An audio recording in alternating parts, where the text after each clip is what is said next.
चंद्रपुर महानगर पालिका के महापौर पद को लेकर कांग्रेस में धानोरकर और वडट्टीवार गुटों के बीच एकता बन गई है। चंद्रपुर महानगर पालिका के महापौर और उप महापौर पद के लिए नामांकन अर्ज दाखिल किए गए। इस संदर्भ में कांग्रेस के वरिष्ठ नेता विजय वडट्टीवार ने प्रेस कॉन्फ्रेंस में जानकारी दी है। तो गटनेता राजेश अडूर आणि प्रतिभा धानोरकर म्हणतील त्याला महापौर म्हणून आज आमच्याकडून कोणीही महापौर पदाचा फॉर्म भरलेला नाही। प्रतिभा धानोरकरांच्याकडून 4 महिलांनी महापौर पदाचा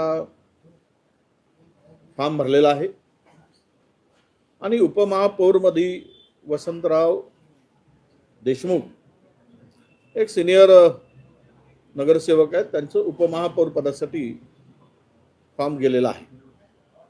मला वाटतं की आज आमच्या हायकमांडच्या निर्देशाप्रमाणे राजेश अडूर यांची गटनेतेपदी निवड झालेली आहे आणि तसं पत्र प्रदेश काँग्रेस कमिटीने विभागीय आयुक्तांना पाठवलेलं आहे।